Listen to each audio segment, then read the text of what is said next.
कहते एक्सपेरिमेंट करते हैं हम। कंसीडर टू आइडेंटिकल ट्यूब्स, दो उसने ट्यूब्स ले लिए हैं, दोनों में फ्लूइड डिफरेंट टाइप का डाल दिया, एक में न्यूटोनियम डाल दिया और एक में पॉलीमर लिक्विड जिसको हम नॉन न्यूटोनियम फ्लूइड कहते हैं। Both fluids have same viscosity at low shear rate, दोनों की विस्कोसिटी सेम है लो shear रेट पे। We perform experiment with two identical spherical tubes and verify that they fall due to gravity at same rate. When plate, अच्छा नीचे इसने एक plate रखी हुई है। When plate is removed, the non-Newtonian fluid drains much more quickly than Newtonian fluid. ऐसे क्यों? वो ये कहता है कि दोनों की विस्कोसिटी सेम है लो shear रेट पे। जब फ्लूइड फ्लो करना शुरू करेगा इस पाइप में से, इस ट्यूब में से, तो वॉल्स, सारी बात इसकी दो वॉल्स हैं। जब इसमें से फ्लूइड फ्लो करेगा तो जो नॉन न्यूटोनियन फ्लूइड है उस पे स्ट्रेस लगेगा इन वॉल्स की वजह से। जब वो ये फ्लो होना शुरू करेगा यहाँ से, तो हमने ये बोला है कि लो shear रेट पे दोनों की विस्कोसिटी सेम है, लेकिन इस वॉल की वजह से, इन वॉल्स की वजह से, उन कन्फाइंड एरिया की वजह से जिसमें से फ्लूइड निकल रहा होगा, shear स्ट्रेस इसका ज़्यादा हो जाएगा, shear रेट ज़्यादा हो जाएगा। जब इसका shear रेट ज़्यादा हो जाएगा तो ये मोर क्विकली फ्लो कर जाएगा न्यूटोनियन फ्लूइड से। इसलिए वो आगे लिख रहा था decrease in viscosity with increasing shear rate, increasing shear rate is referred as to as shear thinning.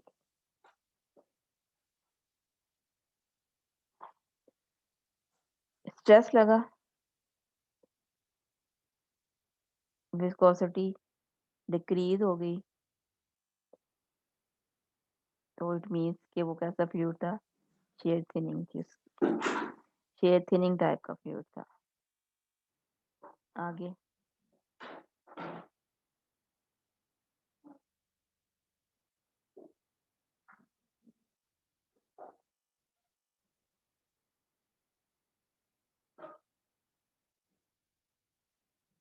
Next वो कह रहा है कि few liquids behave opposite to the above experiment. Opposite to the above experiment का क्या मतलब है? हमने भी ये बात किया कि दो हमने ट्यूब्स ले ली हैं जिनकी, और उसमें फ्लूइड है दोनों में, जिनकी विस्कोसिटी सेम है लो shear रेट पे। जब फ्लूइड फ्लो करता है इस ट्यूब में से, इस पाइप में से, जो नॉन न्यूटोनियन फ्लूइड है,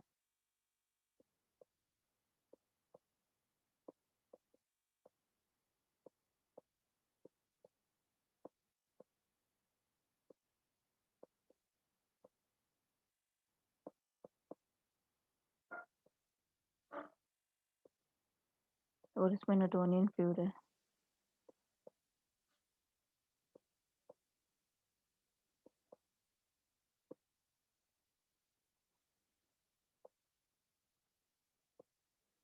क्या होगा? दोनों फ्लूइड की विस्कोसिटी सेम है लो shear रेट पे। जब इसकी मूवमेंट स्टार्ट होगी इसका shear रेट ज़्यादा हो जाएगा। जब इसका shear रेट ज़्यादा हो जाएगा तो ये ज़्यादा क्विकली मूव करेगा, इस ट्यूब में से बाहर निकल आएगा रिलेटिव टू न्यूटोनियन फ्लूइड। क्योंकि हमें पता है नॉन न्यूटोनियन फ्लूइड पे shear स्ट्रेस स्मॉल हो या लार्ज हो, वो मूव करता है। अब अपोजिट का मतलब ये हो गया कि वो कह रहा है कि कुछ फ्लूइड्स जो है वो अपोजिट बिहेवियर शो करेंगे जो कि इस एक्सपेरिमेंट में हुआ था। क्या हुआ था? दे flow they flow out of the tube more slower than the Newtonian fluids. Such fluids are called shear thickening. हमारे पास विस्कोसिटी दोनों की सेम है। पहले एक ऐसा फ्लूइड था जिसकी विस्कोसिटी डिक्रीज हो रही थी शेयर स्ट्रेस के इंक्रीज होने से, इस वजह से वो न्यूटोनियन फ्लूइड से जल्दी फ्लो हो गया। लेकिन कुछ ऐसे फ्लूइड होंगे जो पहले तो दोनों की विस्कोसिटी सेम थी, इसकी और इसकी लो शेयर रेट पे सेम थी, लेकिन जब वो फ्लो करेगा तो उसका शेयर रेट इंक्रीज हो जाएगा। जिसका शेयर रेट इंक्रीज हो जाएगा तो उसकी विस्कोसिटी इंक्रीज हो जाएगी। शेयर रेट के इंक्रीज होने से इसकी विस्कोसिटी भी इंक्रीज हो जाएगी। इस वजह से ये स्लोली मूव करेगा देन न्यूटोनियन फ्लूइड, और ऐसे फ्लूइड को हम शेयर थिकनिंग कहेंगे। क्या बात क्लियर हुई है या मैं दोबारा से बताऊं? मैम एक दफा फिर से बता दें। देखें, वो ये कहता है कि हमारे पास दो ट्यूब्स हैं, ठीक है, नीचे एक प्लेट पड़ी हुई है। इस ट्यूब में नॉन न्यूटोनियन फ्लूइड है और इस ट्यूब में न्यूटोनियन फ्लूइड है। जब हम ये प्लेट को रिमूव करेंगे तो जो नॉन न्यूटोनियन फ्लूइड है वो मोर क्विकली मूव करेगा कंपेयर टू न्यूटोनियन फ्लूइड। वजह क्या है? वजह ये है कि हमने ये कहा कि लो शियर रेट पे दोनों की विस्कोसिटी सेम है। लो शियर रेट पे जब मूवमेंट स्टार्ट हुई तो ये जो उसकी बाउंड्रीज थी, इसकी वजह से इसके स्ट्रेस लगा। स्ट्रेस लगने से क्या हुआ? स्ट्रेस इंक्रीज हो गया।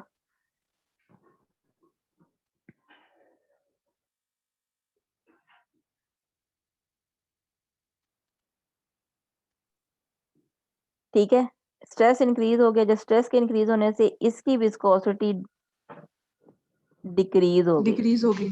जब इसकी विस्कोसिटी डिक्रीज होगी तो उसका मतलब ये हुआ कि इसकी विस्कोसिटी से कम हो गई, क्योंकि लो शेयर रेट पे दोनों की विस्कोसिटी सेम थी। अब इसको स्ट्रेस लगने की वजह से इस फ्लूइड पे स्ट्रेस लगने की वजह से इसकी विस्कोसिटी जो है वो डिक्रीज हो गई। तो अब किस दोनों फ्लूइड में से किसकी विस्कोसिटी कम है? इस वाले की या इस वाले की? न्यूटोनियन की या नॉन न्यूटोनियन की? Non Newtonian Newtonian non non Newtonian. Newtonian की। जब इसकी विस्कोसिटी कम हो गई तो फिर ये जल्दी फ्लो करेगा कंपेयर टू न्यूटोनियन फ्लूइड। अब क्लियर हुई बात?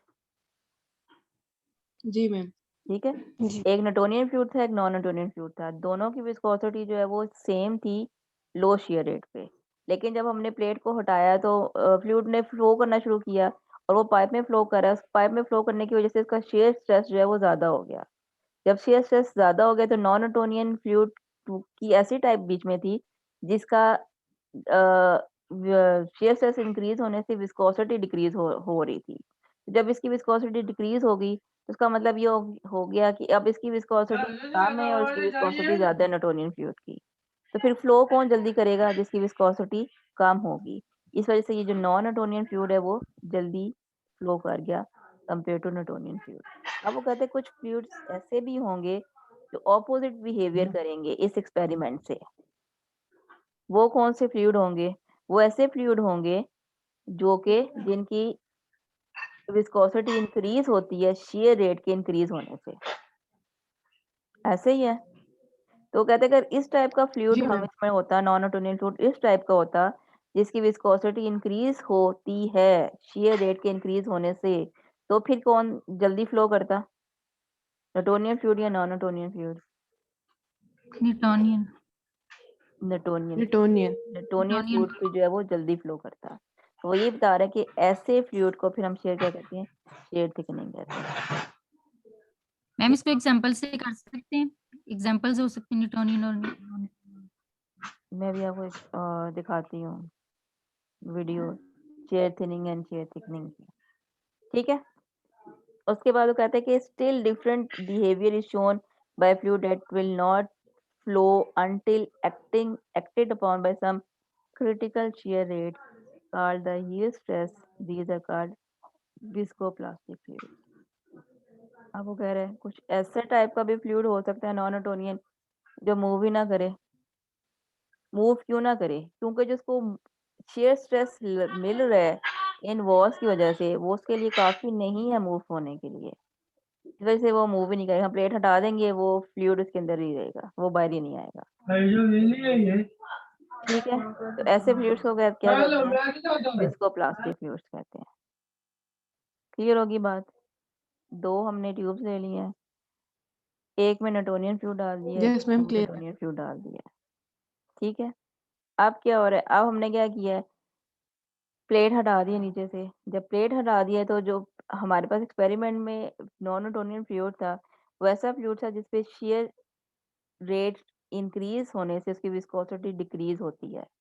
तो जब उसकी विस्कोसिटी जो है वो डिक्रीज हो गई, तो उसने नॉन न्यूटोनियन फ्लूइड के मोशन से, सॉरी, उसने न्यूटोनियन फ्लूइड के मोशन से ज़्यादा क्विक रिस्पॉन्स दिया। क्लियर? फिर वो ये कहते हैं कि कुछ ऐसे फ्लूइड यस मैम। होंगे जो इस एक्सपेरिमेंट्स के सेटिस्फाई नहीं करेंगे। वो क्या करेंगे, वो ऐसे फ्लूइड होंगे जिन पे shear स्ट्रेस के लिए शेयर रेट इंक्रीज हो विस्कोसिटी जाएगा भी और विस्कोसिटी भी विस्कोसिटी भी इंक्रीज हो इंक्रीज जाएगी। हो जाएगी। जब विस्कोसिटी इंक्रीज हो जाएगी तो उसकी वेलोसिटी कम हो जाएगी, इस वजह से इसकी मूवमेंट जो है वो कम हो जाएगी न्यूटोनियन फ्लूइड के कंपैरिजन में। उसके बाद वो कहते हैं कुछ ऐसे फ्लूइड्स भी हैं जो क्या करेंगे, जो मूव ही नहीं करेगा। वो मूव क्यों नहीं जो करेगा? मूव ही नहीं करते। हाँ, तो वो क्यों नहीं मूव करेगा? क्योंकि उसको जितना shear स्ट्रेस मिला है उस वॉल की वजह से, उसके लिए नाकाफी है मूव होने के लिए, जिसको हम क्रिटिकल वगैरह कहते हैं कि जी acting upon by some critical shear rate called the yield stress, कि उसको उतना स्ट्रेस मिला ही नहीं है जिससे वो पॉसिबल हो सके उसकी मूवमेंट। तो ऐसे फ्लूइड को हम इसको प्लास्टिक फ्लूइड कहेंगे। और ये कोई इसने नई बात नहीं बताई, हम पीछे से ये पढ़ते आ रहे हैं। वो सिर्फ एक एक्सपेरिमेंट करके हमें बता रहा है कि पाइप से मोशन होगा नॉन न्यूटोनियन फ्लूइड का और एक में न्यूटोनियन फ्लूइड का। अब हम ये कहते हैं कि दोनों की विस्कोसिटी सेम हो जाती है। हमने ऐसे फ्लूइड लिए हैं जहाँ पे लो shear रेट पे दोनों की विस्कोसिटी सेम है। जब विस्कोसिटी इंक्रीज हुई, इस पाइप की मूवमेंट, उस पाइप में से मूव करने की वजह से जब shear रेट इंक्रीज हुआ, तो 3 टाइप्स के फ्लूइड हमारे पास नॉन न्यूटोनियन आ गए। कौन-कौन से? एक shear थिकनिंग वाला, एक shear थिनिंग वाला और एक yield स्ट्रेस वाला।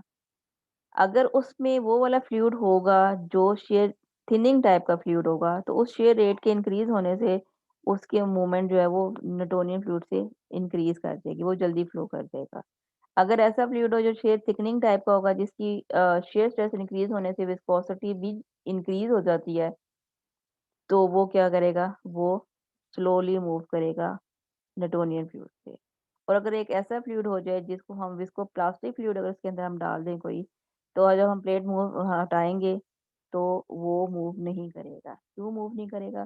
क्योंकि उस पाइप की स्ट्रेस की वजह से उसको जितना स्ट्रेस लग रहा है वो उसके लिए काफी नहीं है कि वो मूव कर सके। वो यील्ड स्ट्रेस को मैच नहीं कर रहा, उसके यील्ड स्ट्रेस को मैच नहीं कर रहा, इस वजह से वो मूव नहीं करेगा, वो उस पाइप के अंदर ही रहेगा।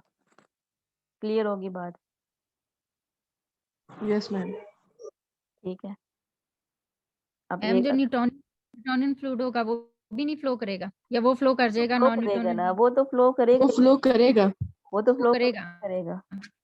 Yes ma'am. देखो न्यूटोनियन फ्लूइड डाला वो फ्लो करेगा। हम उस न्यूटोनियन फ्लूइड के साथ कंपेयर कर रहे हैं नॉन न्यूटोनियन फ्लूइड को।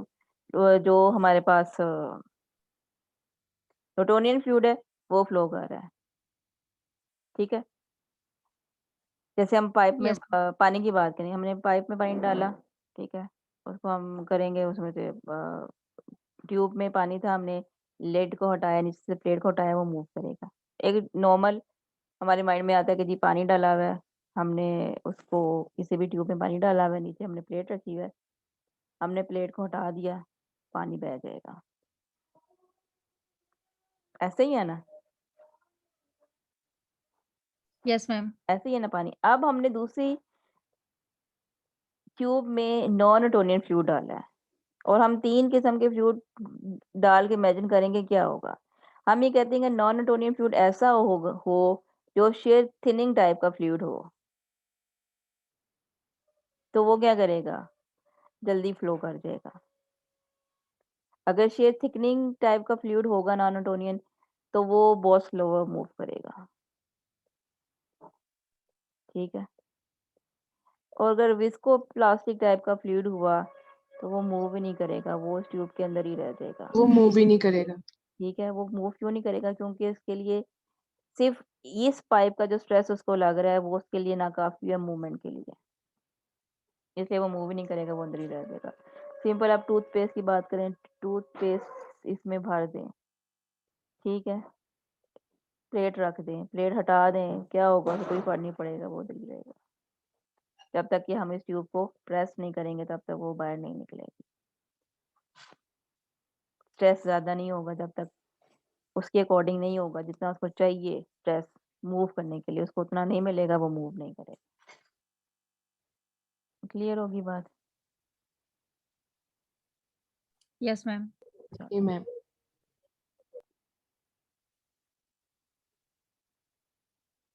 आगे हमारे पास नॉर्मल स्ट्रेस इफेक्ट्स। अगर याद हो आप लोगों को तो हमने स्ट्रेस 10 से डिफाइन किया था एक।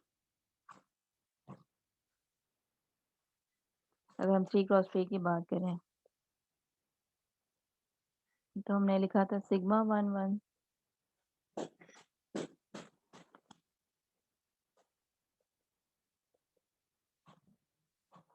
चा 1 2 चा 1 3 चा 2 1 सिग्मा 2 2 चा 2 3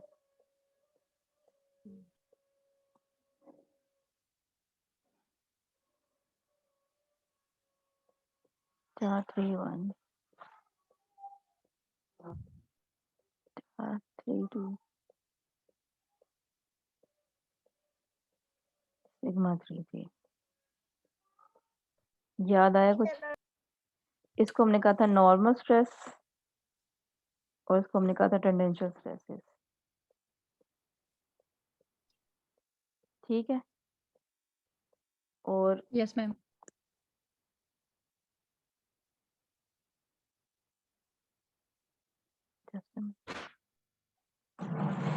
मैंने ये भी कहा था कि अगर इसको हम टा 1 1 में लिख लेंगे तो कोई फर्क नहीं पड़ता, हम लिख सकते हैं, लेकिन जनरली हम नॉर्मल स्ट्रेस को सिग्मा से डिफाइन करते हैं।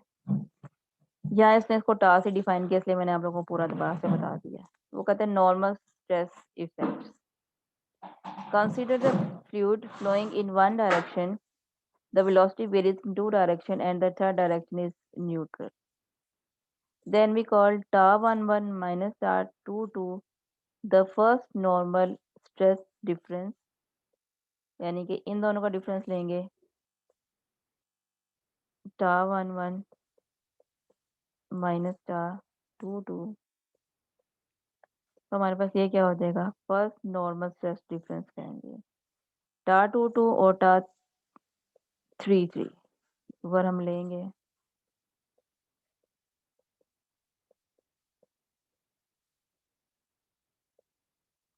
उसको हम कहेंगे सेकंड नॉर्मल स्ट्रेस डिफरेंस। अब इसने ये दोनों क्यों डिफाइन किए? अब हम देख लेते हैं। वो कहता है for Newtonian fluid the normal stress difference is exactly 0 in sharing flow. अगर हम न्यूटोनियन की बात करेंगे तो जो हमारे पास स्ट्रेस डिफरेंसेस हैं वो कितने होंगे? 0 होंगे, अगर फ्लोइंग फ्लूइड की बात हम कर रहे हैं। ठीक है, फॉर पॉलीमर लिक्विड मतलब for non Newtonian fluids first stress difference is always negative. जो टा 1 1 माइनस टा 2 2 आएगा वो नॉन न्यूटोनियन फ्लूइड के लिए क्या होगा? लेस देन 0, नेगेटिव होगा, and much larger than the second normal stress difference जिसका मैग्नीट्यूड है। फॉर एग्जांपल हम ये कहते हैं, फॉर एग्जांपल हम लेते हैं -23। फॉर एग्जांपल की बात करें तो जो सेकंड स्ट्रेस टेंसर होगा ये वाला उससे बहुत बड़ा होगा। फॉर एग्जांपल हम ले लेते हैं ये फॉर एग्जांपल 2 के इक्वल है। तो वो कहता है जी नॉन न्यूटोनियन फ्लूइड में जो फर्स्ट स्ट्रेस डिफरेंस है एक तो वो ऑलवेज नेगेटिव होगा, दूसरा जो है इसका मैग्नीट्यूड की अगर हम बात करें तो वो लार्जर होगा सेकंड नॉर्मल स्ट्रेस डिफरेंस से। और तीसरी बात वो कह रहे हैं कि जो सेकंड नॉर्मल स्ट्रेस डिफरेंस होता है वो पॉजिटिव फाइंड किया है हमने एक्सपेरिमेंटली, अगर उसको हमने एक्सपेरिमेंट उसके साथ किए हैं, तो हमारे पास जो सेकंड स्ट्रेस डिफरेंस आ रहा है वो हमेशा पॉजिटिव होगा नॉन न्यूटोनियन फ्लूइड के लिए। दोबारा से सुन लें, हमारे पास अब दो नॉर्मल स्ट्रेस डिफरेंसेस हैं, एक τ11 माइनस τ22 और एक τ22 माइनस τ33। अगर हम न्यूटोनियन फ्लूइड की बात करेंगे तो हमारे पास क्या होगा, दोनों स्ट्रेसेस एग्जैक्टली जीरो हो जाएंगे, बात खत्म होगी। अगर हम नॉन न्यूटोनियन की बात करें, पॉलीमेरिक लिक्विड्स की बात कर रहे हैं, नॉन न्यूटोनियन फ्लूइड की बात कर रहे हैं, कहते हैं इसके अंदर क्या होगा, जो फर्स्ट डिफरेंस है, नॉर्मल स्ट्रेस डिफरेंस है, वो नेगेटिव होगा, और जो सेकंड नॉर्मल स्ट्रेस डिफरेंस है वो पॉजिटिव होगा। और अगर उनकी मैग्नीट्यूड की बात करेंगे तो जो फर्स्ट नॉर्मल स्ट्रेस डिफरेंस है वो मच लार्जर होगा सेकंड नॉर्मल स्ट्रेस टेंसर से। ठीक है, तो हम इसे भी हमें पता चल जाएगा कि अब डिफरेंस, नॉर्मल स्ट्रेस डिफरेंस से भी हम आइडिया लगा सकते हैं कि ये किस टाइप का फ्लूइड है। बात क्लियर हो गई है? मैम नॉन न्यूटोनियन के लिए जो τ11 माइनस τ22 जो है वो लेस देन 0 होगा, हाँ, और नेगेटिव τ22 होगा। हाँ, 23 जो है ये ग्रेटर देन 0 होगा, पॉजिटिव होगा, ग्रेटर देन 0 होगा। ग्रेटर और देन अगर 0 होगा। और उनकी वैल्यूज, हाँ, अगर उनका वैल्यूज के मैग्नीट्यूड का कंपैरिजन करें तो वैल्यू किसकी ज्यादा होगी? फर्स्ट नॉर्मल वाले की। फर्स्ट नॉर्मल स्ट्रेस डिफरेंस की। τ11 माइनस τ22 की हाँ, ये ग्रेटर होगी। ये इसकी यस, वैल्यू ज्यादा होगी। ओके। ठीक है, क्लियर हो गया सबको? जी मैम। जी मैम। चलो।